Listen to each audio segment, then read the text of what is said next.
Okay, so here we are now for part 3 of the Mad and Spooky retouch. We've done quite a bit to this stage, but now we're going to move on to putting in the floor and the background and changing all the lighting or what have you. So all I've done since part 2 is the layer that we actually tidied the floor up on, I've just renamed that to Merge for Floor, just so we know, keep everything tidy and know which layer does what. So let's have a look at the floor then. Now if we refer back to the original picture, we can see that our floor's got this checkered pattern, which we used to see in a lot of stately homes. It's a traditional old kind of like floor that they used to have years and years ago. In fact, you can probably still get that now on tiled kitchen floors and what have you.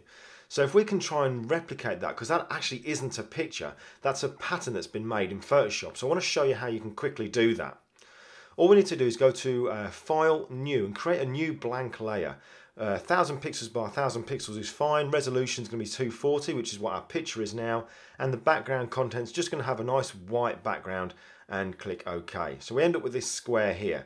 Now I need to separate this square into 4 squares. So I need a line going right down the middle and a line going right across the center as well. And I can do that really simply by going to View, New Guide, and in here vertical I'm going to change to 50%, and that'll put a line straight down the middle. I want one straight across the center now, so again we'll go to View, New Guide, and change that to horizontal and type in there 50%, and that gives us our separations now. So we've got this line going straight across the middle and it's going straight down the middle, so we've got 4 squares. So I need to fill 2 of these in black, and I'm going to use the one in the top left and the bottom right. So I'll get my my rectangular marquee tool, hold down my shift key and drag out a selection, and just drag out this square in the top left so it snaps to those guides there, and let go. And just so you know, if you're finding that your selections don't snap to the guides, just make sure that when you go to the View menu here, where it says Snap To, make sure you've got a little tick where it says Guides, and then you'll be fine. So while this top left selection here is active, we've got our marching ants, I'm going to keep my shift key held down, drag out a selection from the bottom right up to the middle as well. So now we've got 2 squares here, we've got 2 different selections being made. I'm going to go to Edit, Fill, and I'm going to choose black from the drop down menu and click OK. And we'll go Select, Deselect. So now we've got this checkered pattern. I now need to define that as a pattern in Photoshop that we can then go on to use and make our floor with. And all we need to do there is go to Edit, Define Pattern, and we'll call this Floor, and click OK. And that is it. That is all we need to do. So let's just close this down now. Command or Control W. We don't need to save it at all. Let's now place that floor into the bottom here. So we're going to go to Layer, New Fill Layer, and Pattern. We'll call it Floor. Again, to keep the layers nice and labelled so we know exactly what does what. And click OK. And straight away our previous pattern, the one that we've just made up, comes up. But if you had other patterns you wanted to use, just click on the drop down menu and your patterns you'll find that you've made will be in here as well as the default ones. When we're in here, we can actually scale it as well. You've got a little scale slider where you can drag it up or you can drag it to the left or right, make it bigger and smaller.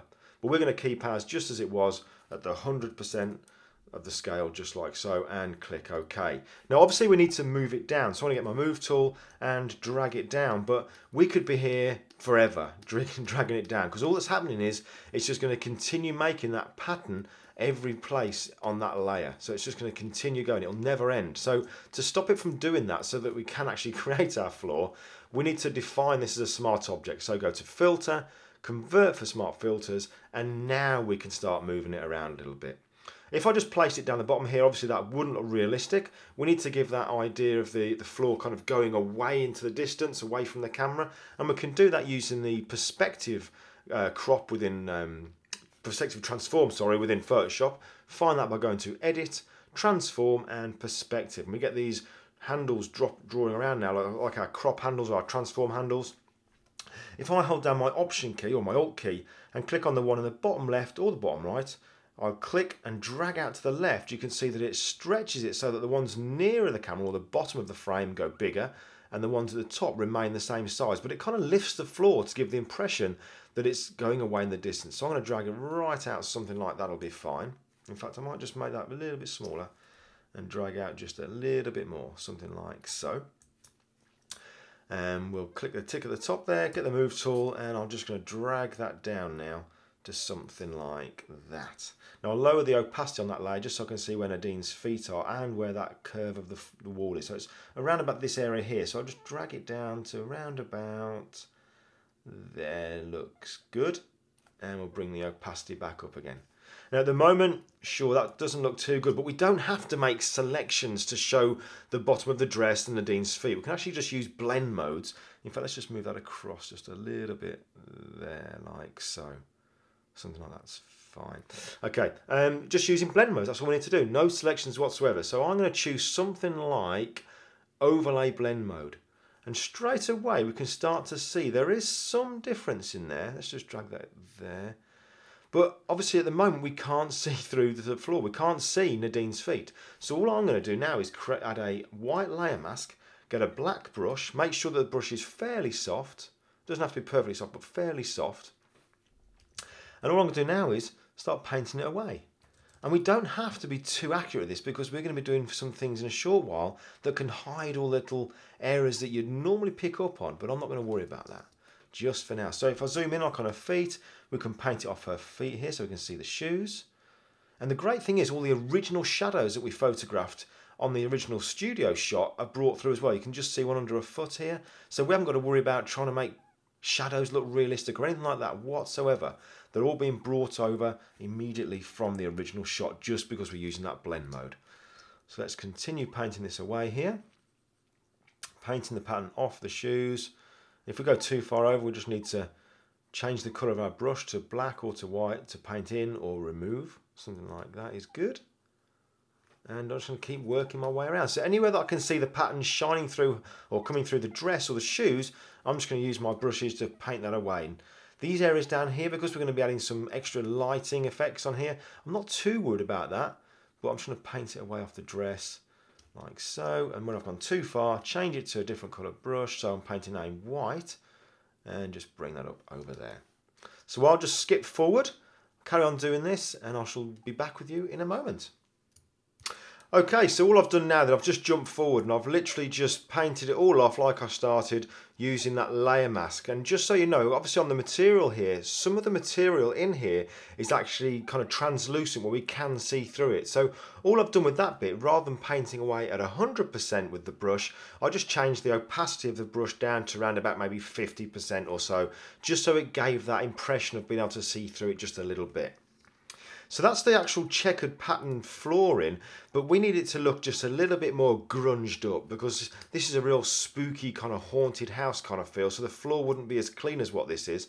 So what we can do is we can add a texture to this floor, and I've got an ideal texture now. I've got this one, it's a concrete texture. So let's just double click on the hand tool now to give us full view, and I'm going to go to File, Place, and the only reason I'm placing it is because when I use place it puts it into the document I'm working on. If I just clicked open, I then have to drag it from that document into another, and this is just purely done for time saving. So here's what I've got called concrete, so we'll click on concrete and click place, and you'll see that it places it as it would do directly in our document right over the center. It's the right dimensions and it covers all of our picture up. So all I want to do now then, again with my move tool, let's just commit that in there, is get my move tool now and just drag it down so that it covers that part of the floor. But before we do, one thing we could do if we're going to try and be really keep everything technical and keep everything looking right, we could change the perspective on this as well, just like we did with the pattern. So let's just try that. Let's go to edit and transform and perspective. Again, we get our bounding handles around here. Hold down my option key and my alt key, and we'll click on the bottom left and just drag it out just a little bit. Just so I suppose, it's the small things that help. If we drag out the pattern, or sorry, the texture here as well, it's all going to match in well with everything we're trying to put together. So the small things make the big difference. So that's the texture there. Let's just drag it down so it covers the floor, like so. Zoom in. And again, we'll just change the blend mode. We'll change this one to overlay. The reason I use overlay, it's just a little bit more punchy, and we can see the floor difference there. So now that's with the texture and that's without. Might be a little bit too strong, so we can always lower the opacity down so the texture isn't quite so strong. But what you'll also notice is that texture now, like the pattern did, it's now going all over her dress. But because we've actually already used a layer mask to paint the checkered pattern off Nadine's feet and dress, we can use that same layer mask. So I'm going to click on that layer mask in my layers panel, hold down my alt key or my option key, click and drag, and it creates a copy of it identical now, so it removes it off the dress. So if I turn that layer mask on and off, we can see there's the texture on a dress and there's a texture off it. So that's a really quick way of doing it. And finally, the last thing I think I'll do for the floor here is I'll just add like a little tiny bit of skirting board going across the back, because this little bit where we can see just a little bit of these squares here where they've been cut off, I want to try and make that look a little bit more blended into the picture. So I'm going to add a blank layer, get my rectangular marquee tool and drag out a selection going all the way across. Only a very, very thin selection. Drag it down to around about there so it covers that up like so. And go to Edit, Fill, and we'll just use black like we did with when we were doing the pattern. Click OK and select Deselect. Obviously now that's going over Nadine like that was before the pattern was and the texture was. Let's just use my move tool to drag that down a bit. So again, we can use that trick where we click on the layer mask, hold down our Option key, our Alt key, click and drag, and it hides it like so. Now what we could have done is we could have done all these checkered pattern, the concrete and the skirting board, all as 3 separate layers, put them into a group and then just done a layer mask on that group just to hide it all. But this is just to show you how you can actually copy layer masks from one layer to another. Very, very time efficient. So right, that's the floor done. Let's move on to putting the back wall in. Okay, then for this back wall we're going to use the same kind of technique as what we've just used on the floor, and that's using blend modes as opposed to cutouts for putting it in behind our model Nadine. So I've got a great texture I want to use for this. It's like a peeling paint texture. So I'm going to go to File and Place, and here in this folder I've got this peeling paint JPEG. Click Place. It'll put it right into our image, right in the center, but this one needs to be scaled up. Now when you press Place, it comes in already with the transform handles around it. So I'm going to hold down my Shift and my Alt key just to drag it out in proportion, something like so. And obviously what I don't want to do is have it so that it's covering the whole of the picture, because we have the floor at the bottom. So I'm just going to use my move tool and drag up just so it sits on that skirting board. Let's just move that out of the way. Just so it sits on that skirting board just at the bottom there is fine. And what I shall do now is just use the blend mode. So we'll change the blend mode of this one to something like, let's try soft light first of all. That's looking pretty good.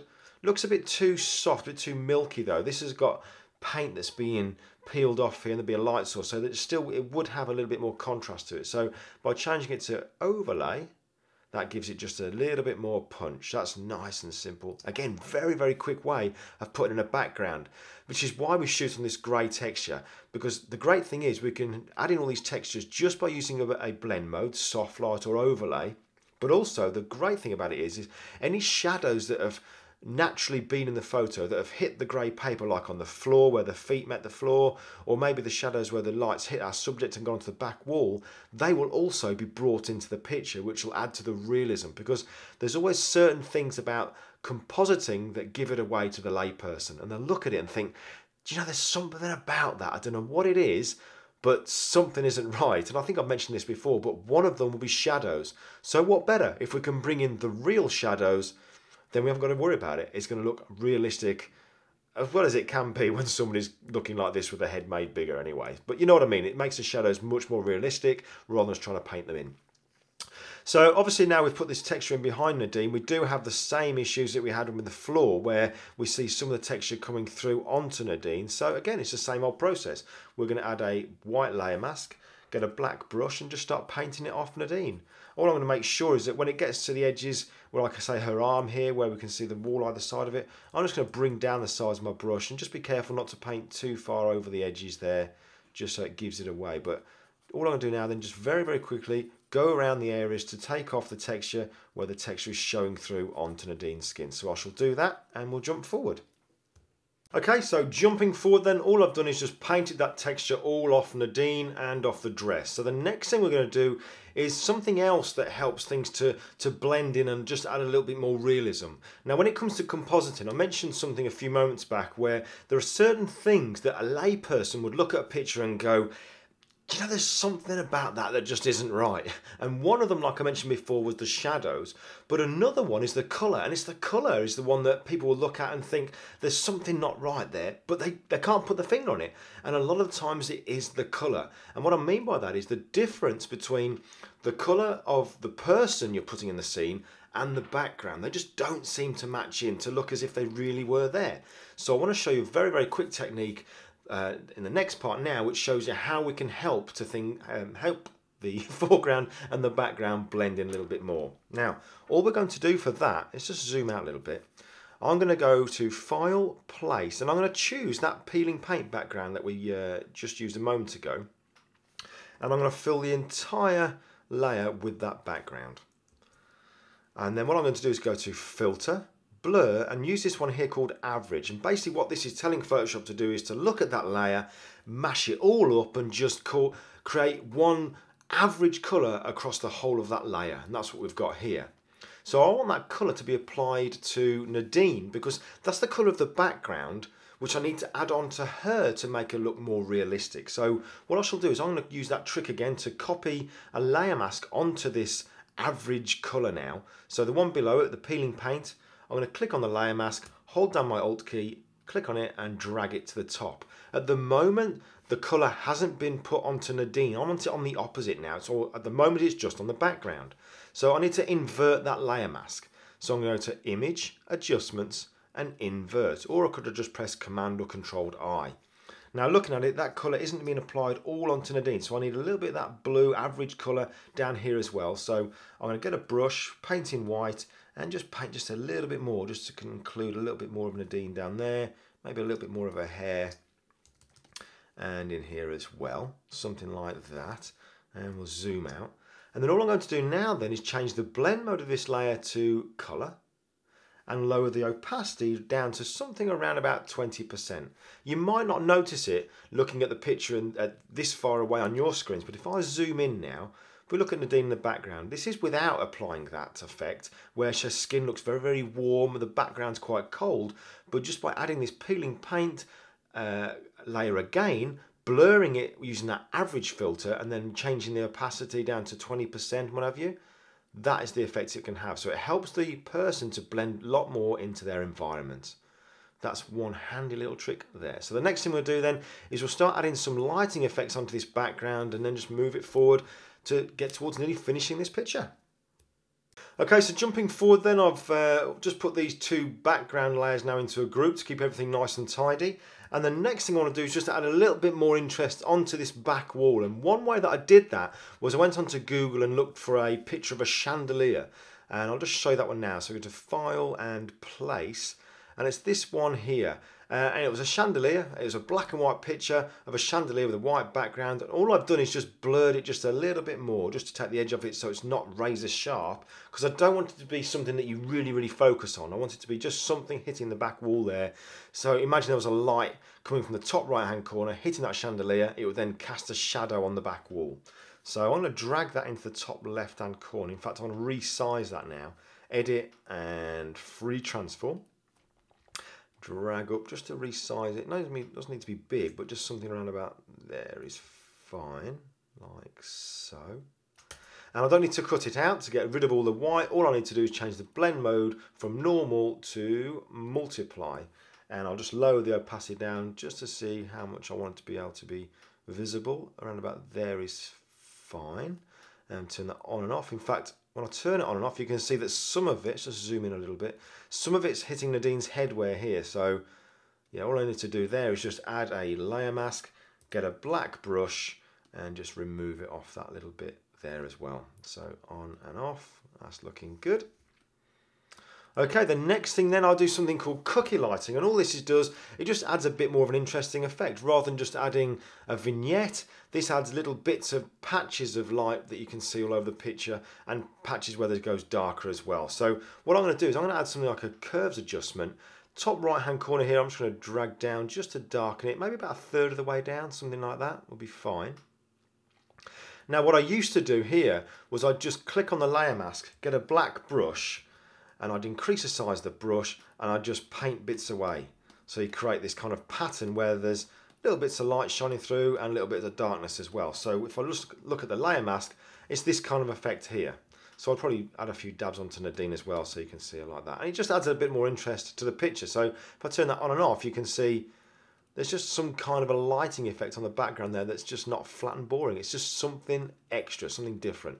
But I don't actually do it that way now. What I actually do now, let's just fill that with, there go, edit and fill. I'll just fill that layer mask now just back, so it's back to its normal white.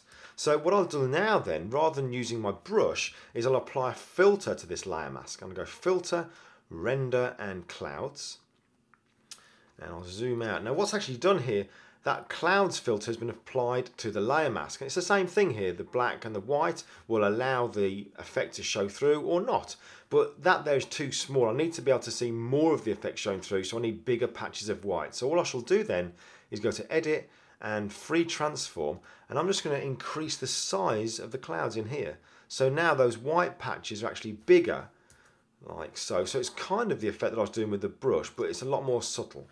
So now if we go back to our full image here, we can see that's the effect being applied there. It's only a subtle effect, but it's something I'd like to do quite a lot just to add a little bit more interest onto the background. Now, I don't actually want so much of it on Nadine. I can see that it's darkening down her arms and what have you. Maybe about 50% of that effect on Nadine would work for this image. So what I'm going to do is I'm going to fill in the area here of Nadine with about 50% grey.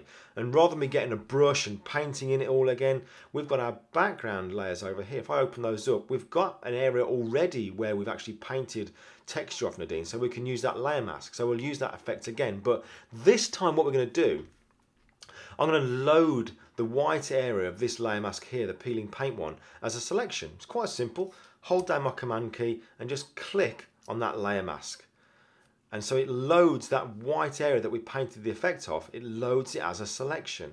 So now if I then click back on the effect where I've just done the filter, the clouds filter, and then go Edit and Fill and choose 50% grey, it then fills that selection with that 50% grey. So if we just zoom in, let's just show you what that layer mask looks like now. It's like so. So there's all the effect around her, but in the middle here, 50% grey has been added, so the effect is only 50% as strong on Nadine. I hope that makes sense, but it's just to add a little bit more interest to the lighting. In fact, what I might do is just paint it off completely off her face. So get a black brush and I'll just paint it away off her face like so. So what kind of difference does that make? It's only subtle, but just turning it on and off, just a bit more of an interesting lighting effect.